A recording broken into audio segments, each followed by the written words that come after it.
ak bi nu coordonné ni defagut waxtu deful waxtu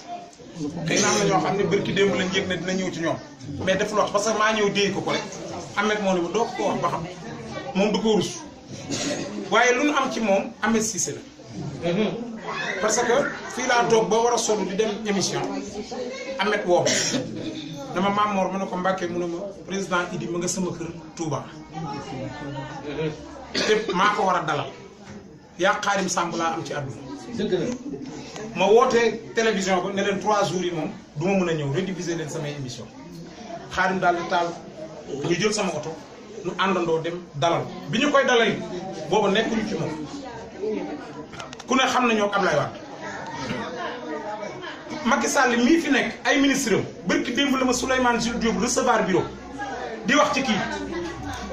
nee na ma man du ma produit Macky Sall du ma produit Ablaye Wade lu ma am président Idrissa Seck mais bu ma ciy wax di ma ci wax mais kii dafa doon un homme de conviction nit ko am gëm-gëm a gi nit koo xam ni sànq xam na ko koo xoolee nee na Sénégal bu ñu demee ba ay pétrole ak gaz di fi feeñ est-ce que duñu seet koo xam ne tubaab bi moomu ko ñu dénk ko ko c'est ça le problème ñun dañoo nekk en danger France daf ñoo may indépendance depuis 1960 ci ay këyit te indépendance bu mag ba ka ko liggéey ma ngi ko lijjanti 1895 muy Cheikh Ahmadou Bamba Khadimu Rasul ñu génn ci buumu njaam waruñu cee duggaat kii kenn moomu Lamine Ba bi newoon ci Ablaye Wade daf maa wax loo xam ne sëñ Babacar Mbacke mu kaburo mi ngi toog nee na avant Ablaye Wade di wàcc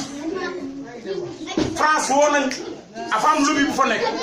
woo nañ ku nekk pour daaneel Ablaye Wade pour teg mais ay conditions lañ doon santaane moom mu ne leen duma ko def jullit laa te sunu ngëm maynu ko sunu lenn maynu kon président lii man sax doyuma dañoo yor fi bayaalu suñ fan bundu kër nday seen nga ndam bayaala nga kañ nga leen di may mitin ñu tojal la caaro yi man loolu laa bëgg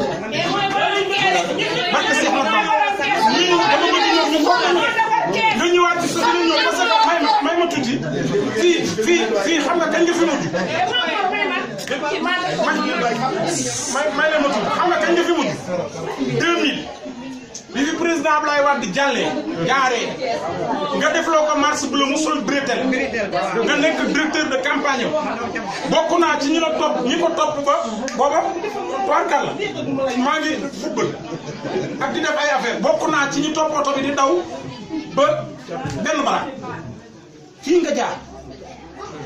booba ba tey amul keneen ku jël réew mi ku fi awal waaye damaa bëgg bis buñ la gungee ba nga dugg pale man après sax bu la neexee supprimer sama numéro ma supprimer sa bopp mais ñii bu leen fàtte ñii rek laa am ñoom rek laa am ñoom it man rek laa am